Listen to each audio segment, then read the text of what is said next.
So, welcome to the next edition of the Rare Business Podcast. With me today, I have Dr. Paul Redmond. Hi, Paul. Hi, nice to meet you. Nice to meet you too. Now, Paul, you're a researcher and writer in education and generational sociology. But for the benefit of our listeners and readers, can you flesh that out for us a little bit? Tell us a bit more about you and a bit more about the work that you do. Yeah, sure. So I've been a researcher and writer in higher education for a number of years now, working at different universities in the UK. But I've also been doing a great deal of research looking at how the world itself is changing, particularly through the lens of generations. So I've been looking at how, for the first time in industrial history, there are now 5 generations working together in the workplace, each with its own outlook and view of the world. Many of the issues that creates, it's a fantastic opportunities, but there's also many conflicts that are going on in the workplace that my work has been helping organisations understand how they can deal with these conflicts and engage much better with both their employees and their customers. Okay, perfect.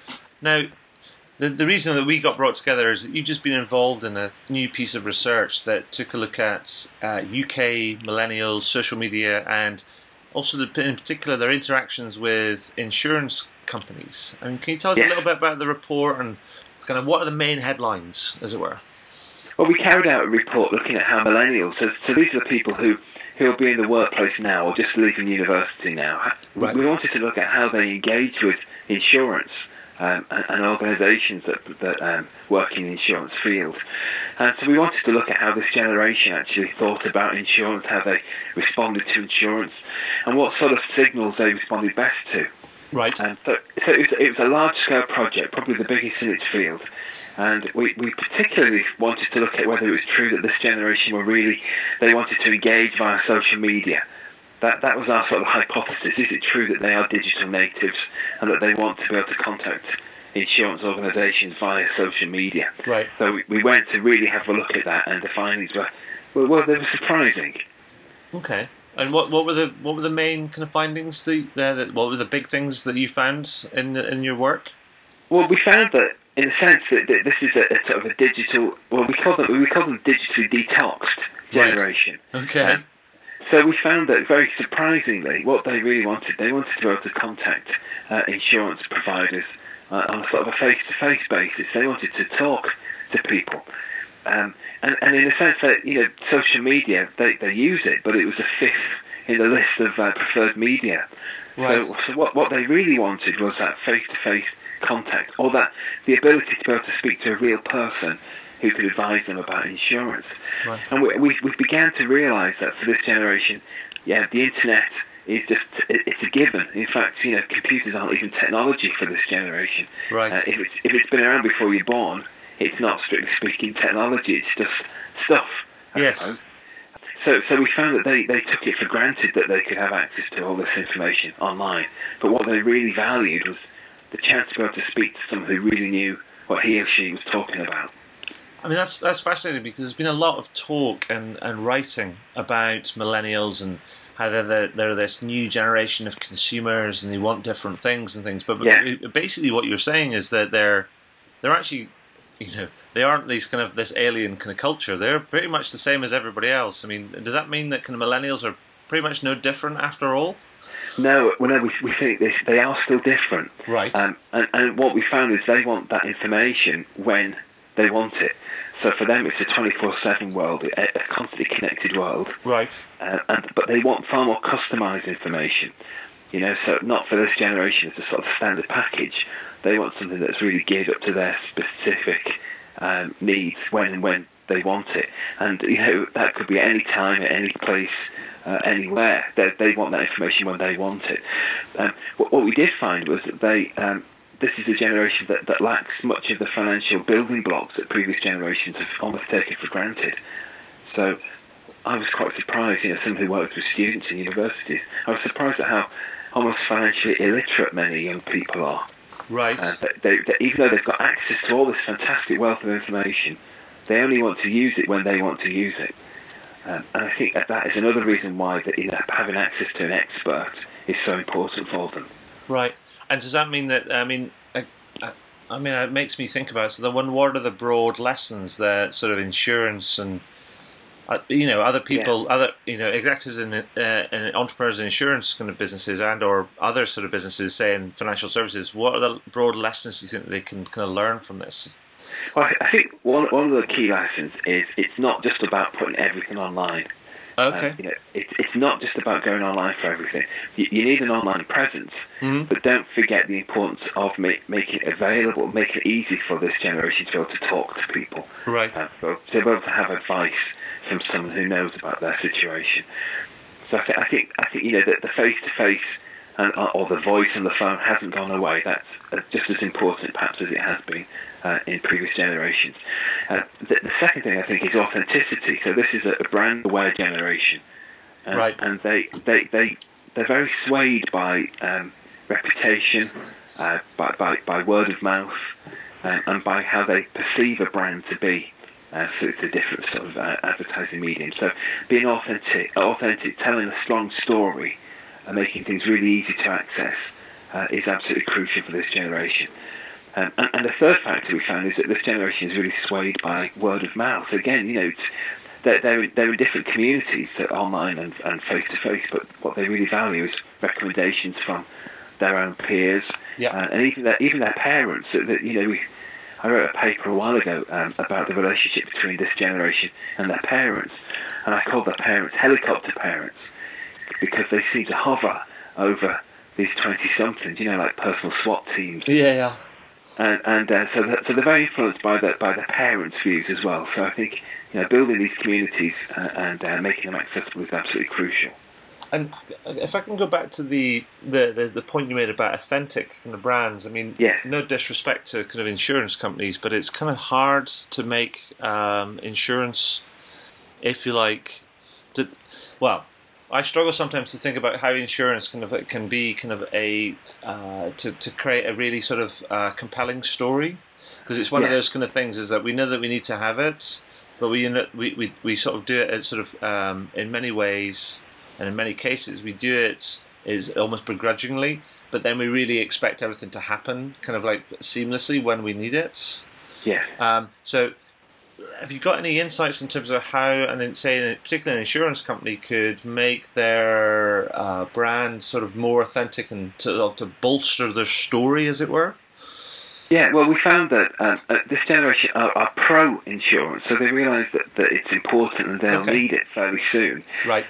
But what we found is there's a gap in terms of where they are and their sort of sense of their future selves. Mm-hmm. And what we found is if you could help them see themselves in, when they're really old, like 40, if you could help them see different scenarios of themselves when they're a bit older, then it makes it much easier for them to engage. So for example, there's been some really interesting research that's shown that if you can show young people maybe images of houses and say to them, what sort of house would you like to be living in when you're 30 or 40 or 50, that makes it much more realistic and tangible for them. We've also found that if you can show them pictures of themselves in their 30s or 40s or 50s, then that makes it much more accessible for them.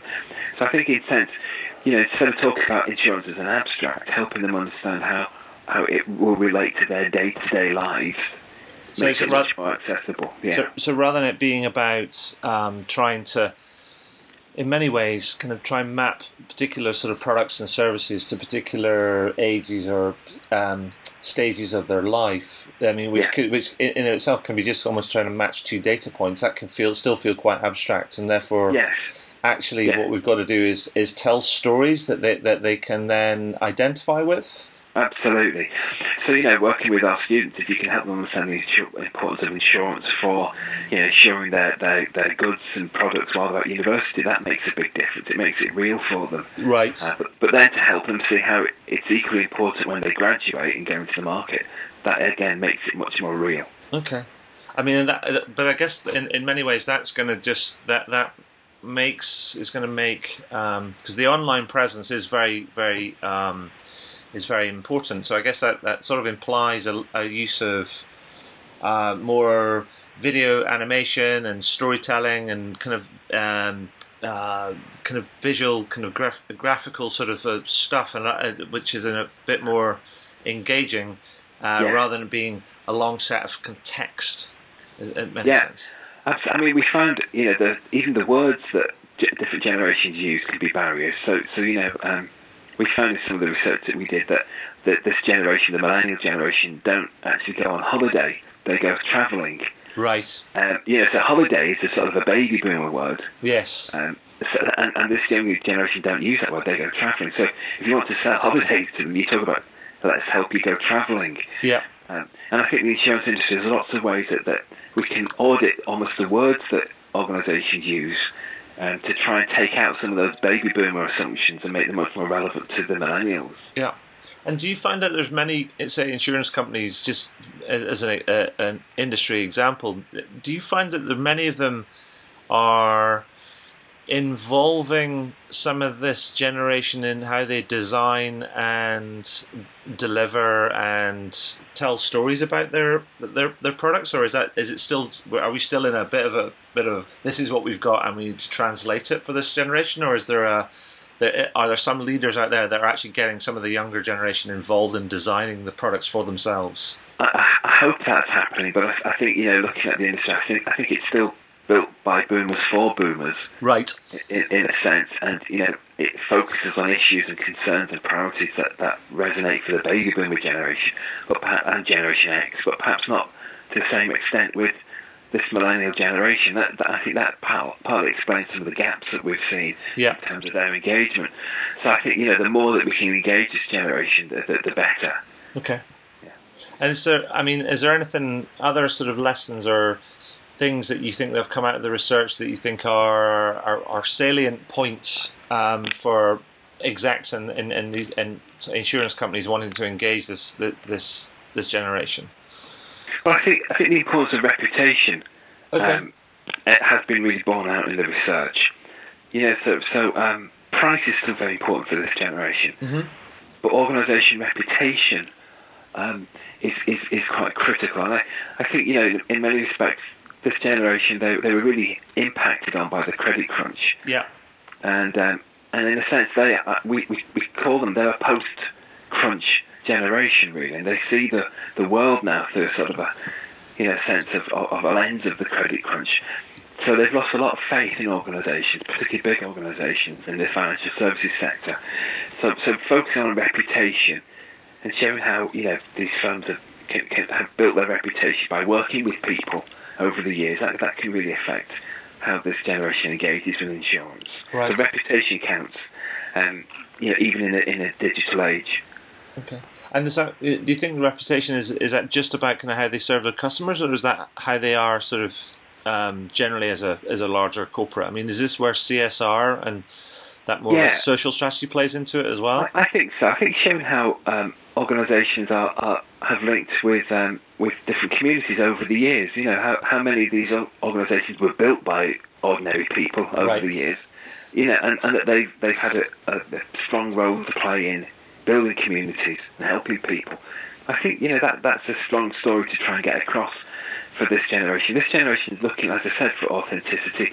It's also looking for a strong sense of importance. What's the value? What do we get out of it? What's the impact? And I think stressing those issues can really help reposition organisations, take them away from the brand sort of damage that was given through the credit crunch. So in many ways, it's not just about buying insurance, but it's almost a bit like, what do I know? I want to know that I'm going to get good and reliable and appropriate insurance, but I also want to know what you're going to do with the money that I'm giving you too. Yeah, I think so. And it's a case of saying it's not just buying insurance; it's almost trying to how this affects how this will shape your future life. Yes. What sort of values are important to you? How is it going to shape your future? Excellent. That's interesting. I mean, that really gets under the sort of skin of some of some of the preferences of this new kind of generation, because I think there's been a lot written about them, but they're all this new breed. But actually, I think your research is showing that there is a sort of a different level, and it's showing that they are the same but different. And we have to appreciate the difference in many ways, value the diversity. Yeah, I mean, they have grown up in this digital native world, so so for them it's just normal to be constantly connected. Yeah. I mean, we found that things are not all their way. This is the generation that will never know the luxury of being anonymous. Yes. It will never know the luxury of being able to reinvent itself at job interviews. So in a sense, they've got some serious challenges to face with. But again, in terms of what they value and how they want to be contacted, the face-to-face, the ability to talk to someone about their unique situation is really important for them. Fantastic. So, Paul, I think that sort of brings me, just conscious of your time and things, but I think that brings me to the end of my questions that I had. Is there anything else that you'd like to add before I ask you my final interview-ending question? I don't think so. I think that's fine. It's been great being able to get across the main points from the study. Excellent. So here's my final question that I always ask at the end of all of these interviews, and it is this: what would you like to shamelessly plug? I think what I'd really like to plug is some of the work that I've been doing on generations, and people can see some of it online. And we've got lots of research, lots of papers that we're developing around generations and different generation shifts. And if people want to find out more about Generation Y of the Millennials, then have a look online, and I'd be more than happy to help people find out more. That's brilliant. I must say as well, but this. Because I promised to mention this, the research was conducted by Decode for Capgemini and Pegasystems, but it was analysed by yourself. Is that right? That's right, yes. Brilliant. So, Paul, I'll make sure I get this all edited up and linked up and everything, but I just wanted to say thank you for your time and sharing your insight today. I think the report lifts the lid even more on what it is to be a millennial and what it is to be a business trying to serve millennials. And so I want to say thank you for your time today. That's been great. Thank you. Nice to work with you.